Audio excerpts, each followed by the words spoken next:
सोच विचार मीडिया, सोच आपकी, नजरें हमारी। हम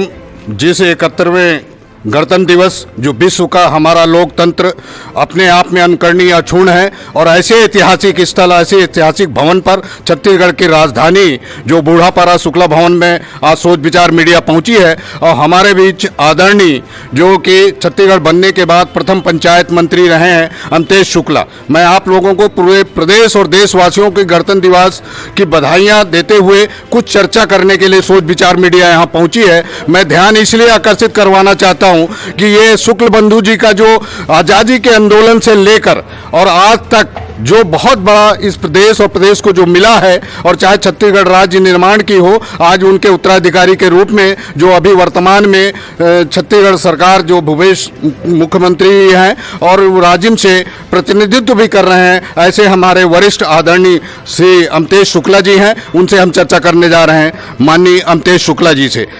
पहला आपसे जानना चाहते हैं कि जो ये 72वां गणतंत्र दिवस है, इसके उसमें प्रदेशवासियों को आप क्या कहना चाहते हैं? सबसे पहले तो मैं बहुत बहुत बधाई दूंगा गणतंत्र दिवस में कि हमारा देश जो है उसमें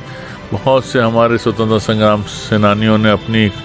खून की आहुति दी, बलि दी, और उस तरीके से किसी तरीके से जो है हमारा देश बहुत संघर्ष के बाद आज़ाद हुआ। मुझे गर्व है इस बात का कि संघर्ष मोर्चा के तत्वाधान में आज ये कार्यक्रम यहाँ हो रहा है। कि ऐसा एक ऐतिहासिक भवन है जहाँ पर कि महात्मा गांधी जी रहे, जवाहरलाल नेहरू रहे, सरदार पटेल रहे, राजेंद्र बाबू जो प्रथम राष्ट्रपति थे वो आके रहे आज़ादी की लड़ाई में, आज़ादी की लड़ाई जो आज़ाद हमारा देश हुआ उससे पहले। और ऐसे ऐतिहासिक जगह पे जहाँ पर कि ऐसे बड़े नेता आके ठहरे हैं, और पंडित रविशंकर शुक्ल जी के नेतृत्व में यहाँ पर जो है इस छत्तीसगढ़ में एक ज़बरदस्त क्रांतिकारी गांधी जी के और नेहरू जी के नेतृत्व में, उनके मार्गदर्शन में एक ज़बरदस्त जो है लड़ाई इस देश के आज़ादी के लिए लड़ी गई। और न सिर्फ छत्तीसगढ़ बल्कि पूरे जो एक कहना चाहिए केंद्रीय जो राष्ट्र भारत का जो केंद्र स्थल है हमारा मध्य भारत, उस मध्य भारत में पूरी जगह में ये लड़ाई लड़ी गई। और इसमें मुझे गर्व होता है कि आज मैं इस भवन में मुझे जो यहाँ जगह थी, और ये सबसे पहला जो है ये कांग्रेस भवन भी था। इस कांग्रेस भवन में यहाँ पूरी गतिविधियाँ होती थी, पूरी आज़ादी से पहले पूरी लड़ाइयाँ होती थीं। कई बार अंग्रेज़ हुकूमत के निर्देश पे अंग्रेज़ी हुकूमत जो है यहाँ पर पुलिस के द्वारा हमले करती थी, और बहुत सी चीज़ें यहाँ पर गतिविधियाँ होती थी। तो ऐसे ज़बरदस्त जो है कांग्रेस भवन, प्रथम कांग्रेस भवन है, उसके झंडे को फहराने का मुझे अवसर मिला। इससे मुझे गर्व की अनुभूति होती है, और मैं ये आशा करता हूँ कि हम लोग इस छत्तीसगढ़ राज्य को खुशहाल और संपन्न बनाने के लिए जो भी पार्टियां, जो भी शक्तियां जो इस छत्तीसगढ़ में धर्म, जाति और समाज की जो है बातें कर इसको विध्वंस करने का प्रयास कर रही हैं, उसको शिकस्त देने का प्रण लेते हुए आज हम लोग इस गणतंत्र दिवस को मनाएंगे। बहुत अच्छी बात कही कि अनेकता में एकता की जो है उसको हम खंडित नहीं होने देंगे अमतेश भाई का। अब दूसरा मैं अमतेश भाई से एक बात जानना चाहता हूं कि जब बरार और मध्य भारत था, उसके बाद जब मध्य प्रदेश का निर्माण हो रहा था, उस समय कक्का जी ने एक ऐसी जो बहुत कम लोग जानते हैं कि वो जो हमारा बस्तर का कुछ था, उस बारे में भी जानना चाहते हैं जो आज छत्तीसगढ़ में है। उस समय एक ऐसी बात आई थी, उसके बारे में मैं चाहूँगा कि छत्तीसगढ़ वासियों को जानकारी दें। कक्का जी का उन्होंने उल्लेख किया था, मैं एक बार चर्चा किया था कि छत्तीसगढ़ का कुछ जो जब मध्य प्रदेश बन रहा था तो तेलंगाना, आंध्रा में शामिल किया जा रहा था। उसके बारे में मैं चाहूँगा कि देशवासियों और प्रदेश को बताएं। निश्चित रूप से ये आपको बता देना चाहूँगा मैं कि इस जो पंडित रविशंकर शुक्ल थे वो बहुत गहरे दोस्त थे नेहरू जी के, और उन्हें जब ये हमारा जो ये राज्य बन रहा था गणतंत्र दिवस जो इसका मनाते हैं हम 26 मतलब ये आज के दिन, तो निश्चित रूप से ये इसमें जो राज्य बन रहे थे उसमें जो बस्तर था वो पूरा के पूरा आंध्र प्रदेश में शामिल होने वाला था। तो उनने जो है फिर सब पत्र व्यवहार करा, और पत्र व्यवहार करके पंडित नेहरू से, सरदार पटेल से और सब लोगों से चर्चा करके राजेंद्र बाबू से सबसे चर्चा करी, और चर्चा करके इस बस्तर को जो है छत्तीसगढ़, उस समय मध्य प्रदेश था, मध्य प्रदेश बना, तो ये बस्तर को इसमें शामिल करवाया। अगर वो उस समय नहीं शामिल होता तो आज छत्तीसगढ़ राज्य जो था जो अलग बन पाया, क्योंकि बहुत छोटा हिस्सा हो जाता बस्तर के बिना, तो उसमें संभव नहीं हो पाता। और इसमें फिर राष्ट्रीय स्तर पर संघर्ष मोर्चा ने एक ज़बरदस्त लड़ाई लड़ी उस समय, उसमें भी मैं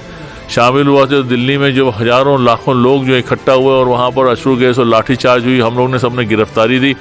और ज़बरदस्त तरीके से करके हम लोग जो है इस छत्तीसगढ़ राज्य को बनाने में सफल हुए। इसमें चाचा जी का नेतृत्व था उस संघर्ष मोर्चे में, हम लोग सब जाके इसको जो है सफल हुए। उसके लिए मैं सभी छत्तीसगढ़ वासियों को बहुत बधाई देता हूँ। अंतिम में सवाल श्याम भैया का याद आ रहा है मुझे। प्रथम जो कहना चाहिए कि जिस प्रथम मुख्यमंत्री हमारे रविशंकर शुक्ल जी रहे, वैसे श्याम भैया ने भी मध्य प्रदेश में पूरी तन्मयता, और जो उनका मैं उल्लेख नहीं कर पा रहा हूँ, श्याम भैया जो श्यामाचरण शुक्ल जो उनके पुत्र हैं अमतेश शुक्ला जी, पर एक बात याद आती है श्याम भैया की कि किसानों के लिए, जो कृषि के लिए जो आज हम उन्नत देख रहे हैं, राजीव अभिमन्यु कार्ड और सारा उसमें गया था। आज जो किसान की स्थिति है, इसमें प्रदेश सरकार जो कर रही है, इसमें किसानों के लिए इस बारे में क्या किसानों के संदेश देना चाहते हैं जो दिल्ली में चल रहा है और जो प्रदेश के यहाँ छत्तीसगढ़ के किसानों के बारे में सरकार कर रही है, इस बारे में क्या संदेश है अमतेश भैया? कांग्रेस की सरकार को तो अभी सिर्फ 2 ही साल हुए हैं करीब, तो 2 साल में हम लोग ने बहुत अच्छा काम करा है किसानों के लिए निश्चित रूप से। और जो आज हम देख रहे हैं जिस तरह दिल्ली में जो संघर्ष कर रहे हैं किसान, वहाँ पर बेचारे उनकी आत्महत्या कर रहे हैं, उनकी जो है कहना चाहिए मौत हो रही है। इससे पता चलता है कि किस तरह से जो है ये भाजपा का कुशासन है, किस तरह से किसान के प्रति इनको कोई संवेदनशीलता नहीं है। जहाँ तक रहा सिंचाई का मामला, सिंचाई में पिताजी ने जो है श्याम भैया ने बहुत ज़बरदस्त काम करा। मैं तो ओपन चैलेंज करता हूँ कि इनका 15 साल का कार्यकाल सिंचाई में टोटल जो रकबा और सिंचाई की योजनाएं कितनी थी वो निकाल लें, और उनका जो सिर्फ 3 साल का उनको समय मिला और कांग्रेस का जो समय था उस समय जो है कांग्रेस का कार्यकाल जो रहा पूरा, उस कार्यकाल में जो है सिंचाई के कितने काम हुए और इनके समय में कितना कार्य, वो देख लें, उसी आंकड़ों से समझ में आ जाएगा कि ये कितने किसानों के प्रति शुभचिंतक हैं, क्योंकि सिंचाई का इन्हें कोई काम खास नहीं करा था। आखिरी अंतिम में सोच विचार मीडिया अपनी बात को समेटते हुए, क्योंकि गणतंत्र दिवस के संविधान के निर्माताओं के जो 41-42 की कमेटी थी, मैं घनश्याम सिंह गुप्ता जी को भी याद करना चाहता हूं कि छत्तीसगढ़ की जो हाँ भारतीय संविधान में हिंदी अनुवाद में जो दुर्ग भिलाई के थे, ऐसे ऐसे हमारे, चाहे हम कक्का जी की बात कर रहे हैं, तो आज गणतंत्र दिवस पर जिस तरह आज़ादी के आंदोलन, लोकतांत्रिक संगठन, उसी तरह छत्तीसगढ़ के लिए भी संघर्ष किया गया है। क्या इस पर जो छत्तीसगढ़ के राज्य के निर्माण के लिए संघर्ष किए हैं, ऐसे लोगों का सरकार इस पर कुछ सम्मान या ध्यान देगी? ये मैं अमतेश भैया से जानना चाहता हूं, क्योंकि सरकार उनकी है, वह दाऊ मुख्यमंत्री छत्तीसगढ़िया कहलाते हैं। छत्तीसगढ़ राज्य निर्माण के लिए जो बिना उम्मीद, बिना सपना वो देखे हुए संघर्ष किए, ऐसे लोगों पर भी सरकार का ध्यान जाएगा क्या? आखिरी सवाल मेरा। निश्चित रूप से इस पे ध्यान दिया जाएगा, क्योंकि भूपेश भाई निश्चित रूप से इस पे ध्यान देंगे और हम लोग का यह प्रयास रहेगा कि जो इसकी लड़ाई जो भी लड़ी इस छत्तीसगढ़ राज्य में, चाहे वो 1900 जो है मतलब जो है कहना चाहिए जो एक लड़ाई जब इंदिरा जी को गिरफ्तार करा गया था, उस समय जो लोग जो हैं जेल के अंदर गए, और जो संघर्ष मोर्चा में जो लोग जिनने की जो है अपने इस छत्तीसगढ़ को बनाने में ज़बरदस्त एक क्रांतिकारी सहयोग दिया, चाहे वो जैसे कि आपको बताया था मैंने कि दिल्ली में जो एक ज़बरदस्त उसमें कुछ भी हो सकता था, गिरफ्तारी दी, ऐसे लोगों को निश्चित रूप से सम्मान दिया जाना चाहिए और सम्मान दिया जाएगा, ऐसा मैं आशा करता हूँ। बहुत बहुत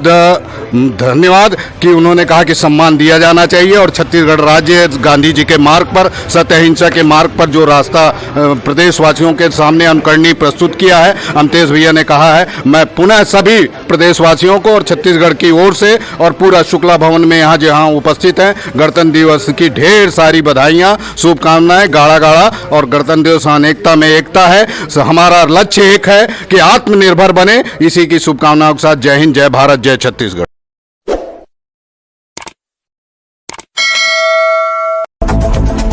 सोच विचार मीडिया, सोच आपकी, नजरें हमारी।